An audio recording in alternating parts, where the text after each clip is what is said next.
बिस्मिल्लाहिर्रहमानिर्रहीम अस्सलाम वालेकुम बेटे। उम्मीद है आप सब लोग खैर वाफियत से होंगे। हम डिस्कस करने जा रहे हैं आज का तीसरा paper Khyber medical university MD CAT 2025। और believe me I am a little bit heart broken today. उसकी रीज़न ये है कि शायद पीएमडीसी की तरफ से तमाम प्रोविंसेस को ये कहा गया कि पेपर इजी होना चाहिए, पेपर आसान होना चाहिए। पेपर इतना आसान नहीं होना चाहिए जितना आसान ये तमाम प्रोविंसेस ने दिया पेपर। देखिए, आप कंपेटिटिव एग्जाम का पेपर ले रहे हैं, आपको बहुत सारी तादाद में से बहुत थोड़े से बच्चों को चूज करना है। जब आप सारे बच्चों को नंबर बांट देंगे तो फिर अच्छे बच्चे और जो थोड़े से अच्छे, मतलब बुरे बच्चे तो नहीं मैं उनको कहूंगा, मतलब जिन्होंने उतनी मेहनत नहीं की है, जिन्होंने उतनी कोशिश नहीं की है, तो इनका रिजल्ट में डिफरेंस तो लाजमी होना चाहिए। मतलब अगर आप सबको 180 में से 180 मार्क्स दे दें तो बांट दें, फिर ये पेपर का ये जो ढोंग है इसको खत्म कर देते हैं। आप सारे बच्चों को 180 आउट ऑफ 180 दे दें। मतलब आप सिर्फ और सिर्फ जो मेरिट है वो क्यों चाह रहे हैं कि सिर्फ मैट्रिक और एफएससी के नंबर पे बने, एंट्री टेस्ट के नंबर पे ना बने। कंपेटिटिव एग्जाम है, खुदा का खौफ करें, कुछ इसकी इसकी जो क्वालिटी है इसको इंप्रूव करें। ये कंपटीशन का पेपर लगना चाहिए, बच्चा सोल्व करके उसे पता चलना चाहिए। और फिर क्या होती है, एक नई रविश होती है। इस साल क्रिटिसिज्म किया जाएगा कि पेपर आसान है, और बिलीव मी अगले साल देखिएगा ये सारे के सारे पेपर मुश्किल हो जाएंगे। और इस साल मेरिट की वो धज्जियां उड़ने वाली हैं। जब मैं पेपर को देखता हूं, मैं खासतौर पर अपने इंग्लिश के पेपर की बात करूं, बच्चों के फीडबैक की बात करूं, तो अल्लाह ही हाफिज है, कोई समझ नहीं है, कोई बूझ नहीं है कि आप कंपटीशन का पेपर ले रहे हैं तो it must be a standardised paper. बहरहाल जो भी है आप लोगों के सामने ही है, मुश्किल तो कोई पेपर भी नहीं है। और यूएचएस का पेपर आपने देखा वो गलतियों से भरा हुआ है, ठीक है, उसका तो हाल ही कोई नहीं है उस पेपर का। तो खैबर मेडिकल यूनिवर्सिटी का पेपर एक मॉडरेट आसान पेपर है, जैसे कि बाकी प्रोविंसेस के पेपर आए हैं 2025 में। तो स्टार्ट करते हैं एमसीक्यू 1 से। In the sentence jogging every morning improves my mood. अच्छा देखिए, ये बड़ा अच्छा क्वेश्चन बनाया। अच्छा क्वेश्चन किस तरह बनाया ना, बजाय ये पूछने के कि ये कौन सी फ्रेज है, बट ये पूछा गया है कि ये जेरेंड फ्रेज है और ये किस चीज का रोल प्ले कर रही है, इसका रोल क्या है सेंटेंस में।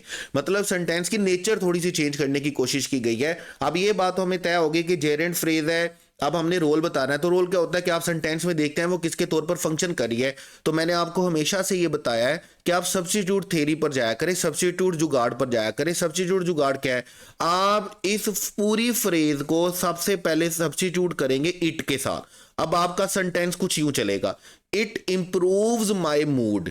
इसका मतलब है आपका सेंटेंस मुकम्मल हो गया हर लिहाज से। इसका मतलब यह है कि यहां पर ये जो फ्रेज है वो सेंटेंस में किसके तौर पर रोल प्ले कर रहा है, सब्जेक्ट के तौर पर रोल प्ले कर रही है ये फ्रेज। तो हमारा करेक्ट ऑप्शन बेटे क्या होगा, डेल्टा। आसान तरीन सब्स्टिट्यूट जुगाड़ मैंने आपको बताया हुआ है कि जब भी आपने ये देखना हो कि फ्रेज सेंटेंस में क्या रोल प्ले कर रही है तो आपने उसको क्या करना है, सब्स्टिट्यूट कर लेना है। आप उसे ऑब्जेक्टिव केस के साथ सब्स्टिट्यूट करेंगे, अगर वो फिट होता है तो इसका मतलब क्या है कि वो ऑब्जेक्ट के तौर पर यूज हो रही है। यहां पर हमने उसको सब्जेक्ट के साथ सब्स्टिट्यूट किया, सब्जेक्टिव केस के साथ सब्स्टिट्यूट किया तो वो फिट होता है। इसका मतलब ये सेंटेंस में किसके तौर पर यूज हो रही है, इंप्रूव के सब्जेक्ट के तौर पर। तो करेक्ट ऑप्शन हमारे पास बेटे कौन सा चलेगा, डेल्टा। उसके बाद हमारे पास next question, the meeting has been scheduled. अब देखिए प्रेपोजिशन में से आप क्वेश्चन बना रहे हैं तो बड़ा अच्छा स्टैंडर्ड का कोई क्वेश्चन बन सकता था जिससे अच्छे और जो बच्चे मेहनत नहीं करते हैं उनके दरमियान में कम से कम कोई लकीर तो बन जाती, कोई पर्दा तो रह जाता, कोई डिफरेंस तो रह जाता। आपने सिंपल सा क्वेश्चन पूछ लिया 3 PM, और 3 PM आप जानते हैं कि जब भी हम घड़ी के एग्जैक्ट टाइम की बात करते हैं तो एग्जैक्ट घड़ी के टाइम के लिए हम कौन सा प्रेपोजिशन यूज करते हैं, एट। अब ये क्वेश्चन आप 4, 5, 6, 7 क्लास के बच्चे से भी पूछेंगे ना, वो भी आपको ऑप्शन पढ़े बगैर बता देगा कि 3 PM के साथ आपने कौन सा प्रेपोजिशन यूज करना है, एट 3 PM यूज करना है। तो ये बड़ा अजीब सा है। मतलब एमडी कैट को, आप एमडी कैट के लेवल को इतना नीचे नहीं आपको लाना चाहिए कि अच्छे और जो मेहनत नहीं करने वाले बच्चे हैं उनके दरमियान में कोई डिफरेंस ना रहे। इट मस्ट बी मतलब कंपटीशन होना चाहिए, कंपटीशन दिखना चाहिए, कंपटीशन रहना चाहिए, ठीक है। उसके बाद नेक्स्ट क्वेश्चन हमारे पास question 3, she studied hard. Transitional devices में हमने पढ़ा, अब हमने कौन सा ट्रांजिशनल डिवाइस यहाँ पे जोड़ना है। तो सेंटेंस है शी स्टडीड हार्ड, उसने बड़ी मेहनत की, she pass the exam with distinction. अब यही तो मैं बात कर रहा हूं, जो सेंटेंस आपने लिख दिया कि जिन बच्चों ने मेहनत की है ना नंबर भी अच्छे उनके आने चाहिए। जिन बच्चों ने मेहनत नहीं की है, कोशिश नहीं की, जिनका कैलिबर भी नहीं है, आप उनको भी अच्छे नंबर बहाने से पेपर आसान बनाकर दे रहे हैं, तो फिर कंपटीशन नहीं रहता। फिर आप मेरिट कैसे बनाएंगे, मेरिट कैसे कैलकुलेट करेंगे? मेरिट तो आपने तबाह कर दिया। तो यहां पर हमारे पास क्या है कि ये हमारे पास एक्शन है और ये उसका क्या है, रिजल्ट है। तो हमें एक्शन का रिजल्ट बताना है। तो एक्शन का रिजल्ट बताने के लिए हम हाउ एवर का वर्ड यूज नहीं करते, हम फॉर इंस्टेंस का वर्ड यूज नहीं करते। हाउ एवर का वर्ड हम किसके लिए यूज करते हैं? सम सॉर्ट ऑफ कंट्रास्ट के लिए। इसी तरह इन फॉर इंस्टेंस का वर्ड हम किसके लिए यूज करते हैं? किसी चीज की एग्जांपल के लिए। और उसके बाद इन कंट्रास्ट, तो वर्ड खुद ही बोल के कह रहा है कि मुझे तब यूज करना है जब आप दो एक्शन का कंट्रास्ट, दो सेंटेंसेस का, दो क्लॉजेस का कंट्रास्ट बता रहे होंगे। तो करेक्ट ऑप्शन हमारे पास बेटे क्या होगा? कॉन्सिक्वेंटली। कॉन्सिक्वेंटली मतलब एज अ रिजल्ट, मतलब उसने मेहनत की और उसका रिजल्ट क्या आया कि उसने अच्छे नंबर से एग्जाम पास किया, पोजीशन से एग्जाम पास किया। तो करेक्ट ऑप्शन आपके पास बेटे क्या चलेगा? चार्ली चलेगा। उसके बाद है हमारे पास identify the correct usage of passive voice. अब देखिए पैसिव वॉइस की जब आप बात करेंगे तो पैसिव वॉइस में चार जो पेपर हैं वो डिस्कस कर चुका 2025 के, और बिलीव मी मतलब आपके पास इतनी वैरायटी है। आप पैसिव वॉइस का सेंटेंस टेंस में से कोई टेक्निकल क्वेश्चन बना सकते हैं, आप मॉडल एक्सिलरी का बना सकते हैं, आप इन्फिनिटिव का पैसिव वॉइस बना सकते हैं, आप इंपेरेटिव सेंटेंस का बना सकते हैं। आपके पास इतनी वैरायटी है कि आप मेहनत करने वाले बच्चे और बगैर मेहनत करने वाले बच्चे के दरमियान डिफरेंशिएट करने के लिए बड़ा अच्छा क्वेश्चन बना सकते हैं। लेकिन क्या किया हुआ है, यहां तो प्रेजेंट इंडेफिनिट का पैसिव वॉइस पूछा गया, एक्टिव वॉइस पूछा गया, यहां पास्ट इंडेफिनिट का पूछा गया। मतलब अजीब सी बात है। अब देखें शी कंप्लीटेड द टास्क, तो ये हमारे पास क्या है? Past indefinite. शी ऑब्जेक्ट आएगा तो हर बन जाएगा, टास्क सब्जेक्ट बन जाएगा। कंप्लीटेड को हमने क्या करना होगा? कंप्लीटेड को हमने वाज प्लस थर्ड फॉर्म के साथ लेकर के जाना होगा। हैज बीन नहीं होगा, ये परफेक्ट है। वाज बीन कोई टेंस नहीं होता, वाज बीन कंटीन्यूअस में चला जाएगा। करेक्ट ऑप्शन आपके पास कौन सा बेटे? एल्फा है। मेरा मुद्दा सिर्फ यह है कि उन बच्चों का क्या कसूर है जो दिन रात मेहनत करते रह गए। आपने वो क्या पंजाबी में हमें कहावत कहते हैं, खोता घोड़ा एक कर दिता तुसी, मतलब कि कोई डिफरेंशिएट ही नहीं रहने दिया आपने एक अच्छे बच्चे में और वो बच्चे में जिसने उतनी मेहनत नहीं की, वो बगैर मेहनत की अच्छे नंबर ले जाएगा। तो कंपटीशन का मजा नहीं रहता, कंपटीशन की चस नहीं रहती है। उसके बाद MCQ 5 पर आए, each of the boy. Each of the boy में आपको बताया था, मैंने एक पूरा रूल पढ़ाया था। आपके पास वर्ड्स हैं आइदर, आपके पास वर्ड है नाइदर, आपके पास वर्ड है ईच। तो हमने ये कहा था इनको सेंटेंस में दो तरह से यूज किया जाता है, एडजेक्टिव के तौर पर और प्रोनाउन के तौर पे। जब एडजेक्टिव के तौर पर यूज किया जाएगा तो इनके फौरन बाद नाउन आएगा, जब प्रोनाउन के तौर पर यूज किया जाएगा तो ऑफ आएगा। ऑफ की सूरत में इसके साथ आने वाला नाउन क्या होना चाहिए? प्लूरल। लेकिन एडजेक्टिव की सूरत में यहां पर नाउन क्या होना चाहिए? सिंगुलर। लेकिन दोनों सूरतों में आपने इसको ट्रीट किसके तौर पर करना है बेटे? सिंगुलर के तौर पर ट्रीट करना है। जैसे देखें ईच ऑफ लिखा हुआ है ना, तो आपको यहां पे बॉयज लिखना है, और अगर यहां पर ईच लिखा होता और उसके बाद आ जाता तो फिर हम क्या लिखते? Each boy. तो पहली बात तो ये तय होगी कि हमें सिंगुलर ट्रीट करना है। तो इसका मतलब क्या हुआ? सिंगुलर की वजह से हमारा हैव और आर, तो हमारी दो ऑप्शन तो वैसे ही रह गई। अब उसके बाद ये कि हैज आना या इज आना। अब देखिए यहां पर लिखा हुआ है एम्बिशियस, अब ये क्या लिखा हुआ है हमारे पास? एडजेक्टिव।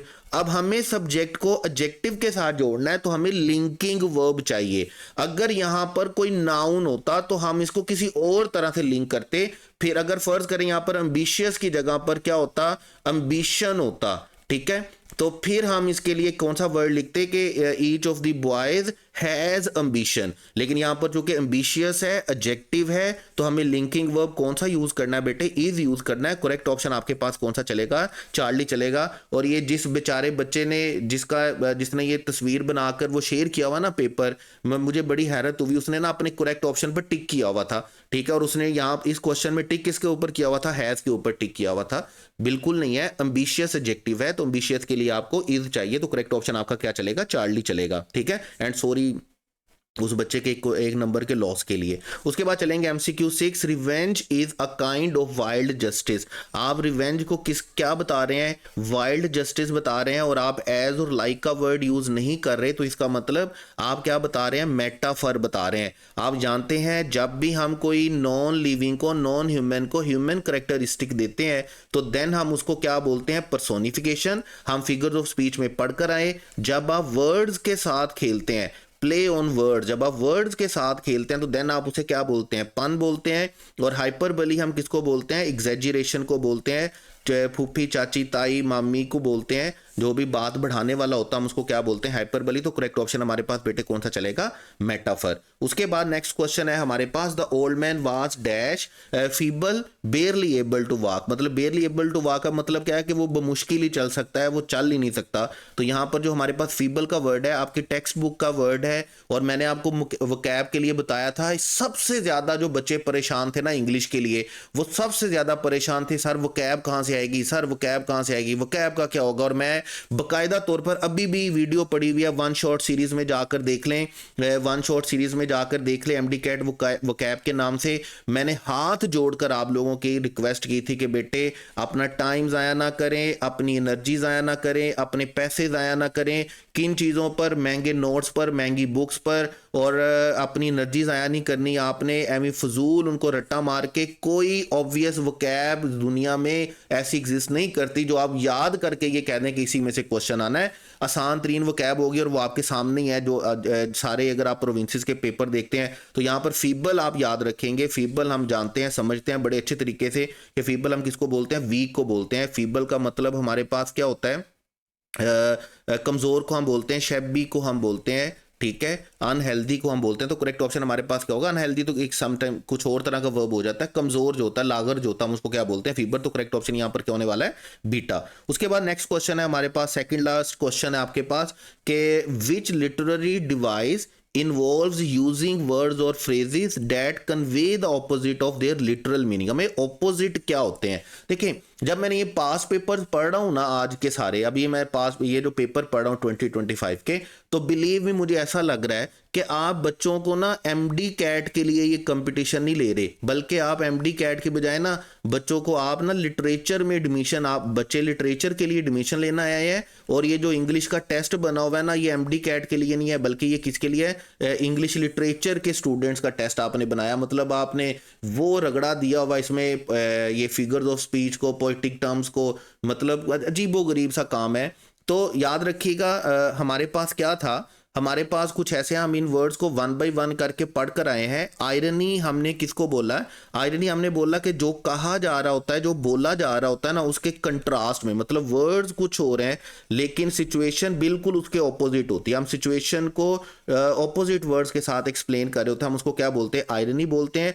पैरोडी आप अच्छे तरीके से समझते हैं कि किसी की भी ह्यूमरस जो आप क्या बोलेंगे, किसी की भी ह्यूमरस जो इमिटेशन होती है, जब आप किसी की कॉपी करते हैं तो उसको हम क्या बोलते हैं, पैरोडी बोलते हैं। स्टायर आप जानते हैं कि हम किसको बोलते हैं, हम ह्यूमर को बोलते हैं, हम आयरनी को बोलते हैं, ठीक है। जब भी आप किसी पर कोई तंज करते हैं, तनकीद करते हैं, क्रिटिसाइज करते हैं, हम उसको क्या बोलते हैं, स्टायर बोलते हैं। हम फिगर्स ऑफ स्पीच में ये सारी चीज़ें पढ़ कर आए हैं। सार्काज्म आप जानते हैं कि हम वर्बल आयरनी को बोलते हैं, जब भी आप किसी को मॉक करने के लिए या हर्ट करने के लिए सिचुएशन वर्ड्स का यूज करते हैं, आप उसे सार्काज्म बोलते हैं।